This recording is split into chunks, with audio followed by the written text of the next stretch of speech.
আসসালামু আলাইকুম। আশা করি সবাই ভালো আছেন। আমি আপনাদের সামনে হাজির হয়েছি নতুন একটি রেসিপি নিয়ে। আজ আমি তৈরি করে দেখাবো হোটেল স্টাইলে বুটের ডাল ভুনা। আমরা সচরাচর সকালে যে বুটের ডালটা খেয়ে থাকি রুটির সাথে, সেই ডালটাই আজকে তৈরি করে দেখাবো। এটা চাইলে আপনারা ভাত বা পোলাওয়ের সাথেও খেতে পারেন। এ পর্যায়ে চুলায় আমি একটি পাত্র বসিয়ে দিয়েছি, তাতে সামান্য তেল দিয়ে এখানে আমি 3টা তেজপাতা, 4টা দারচিনি, 4টা লং, কিছু গোলমরিচ দিয়ে দিলাম। এরপরে এতে আমি কিছু পেঁয়াজ কুচি এবং কাঁচামরিচ দিয়ে দিলাম। এরপর দিয়ে দিলাম সামান্য একটু পাঁচফোড়ন। আপনারা চাইলে পাঁচফোড়নটা বাদও দিতে পারেন। এখন এটাকে আমি ভালো করে মিশিয়ে নিয়ে এখন এতে দিয়ে দিচ্ছি 1 চামচ আদা বাটা আর 1 চামচ রসুন বাটা। এখন এই বাটা মশলাটাকে আমি কিছুক্ষণ ভেজে নিব। এটা অবশ্যই ভালো করে ভেজে নিতে হবে, নাহলে বাটা মশলার একটা কাঁচা যে গন্ধ সেটা থেকে যাবে। এ পর্যায়ে আমি কিছুটা পানি অ্যাড করছি, কারণ আমি এখন গুঁড়া মশলা দেব।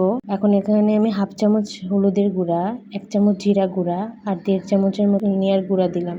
তারপরে এতে দিয়ে দিলাম 1 চামচ মরিচের গুঁড়া আর দিয়ে দিলাম স্বাদ মতো লবণ। এখন এটাকে ভালো করে কিছুক্ষণ কষাবো। এর জন্য সামান্য একটু পানি দিলাম যাতে মশলাটা পুড়ে না যায়। এখন এই পর্যায়ে দুইটা কালো এলাচ আর 3টা সাদা এলাচ দিলাম। এখন এটাকে ভালো করে মিশিয়ে আমি এটাকে কষিয়ে নেব। আমার ভালো করে কষানো হয়ে গেছে। এই পর্যায়ে আমি সেদ্ধ করে রাখা ছোলার ডালটা দিয়ে দিচ্ছি। একে ভালো করে কষাতে হবে, এর জন্য ঢাকনা দিয়ে ঢেকে আমি কষিয়ে নিচ্ছি। এ পর্যায়ে ঢাকনাটা উঠিয়ে আবার কিছুক্ষণ নেড়ে চেড়ে কষিয়ে নেব। আমার কষানো প্রায় হয়ে গেছে।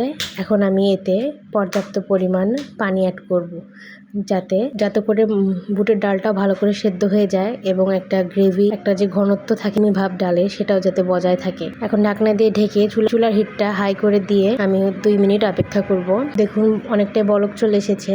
এখন আমি ঢাকনাটা তুলে একটু ভালো করে মিশিয়ে নেব আবার, যাতে নিচে লেগে না যায়। এখন এই পর্যায়ে আমি চুলার আঁচটা একটু কমিয়ে দিয়ে এখন আমি অপেক্ষা করব 10 মিনিট। 10 মিনিট পর আমি আরেকটু চেক করছি আমার ডালটা সেদ্ধ হয়েছে কিনা। আমার ডালটা রান্না হয়ে গেছে। এখন আমি চুলাটা বন্ধ করে পরিবেশন করছি। দেখলেন তো কত সহজেই আমি তৈরি করে ফেললাম হোটেল স্টাইলে বুটের ডাল। আপনারা চাইলেও তৈরি করতে পারেন। আজকের মতো এখানেই বিদায় নিচ্ছি। সবাই ভালো থাকবেন আর আমার চ্যানেলের সাথে থাকবেন। আল্লাহ হাফেজ।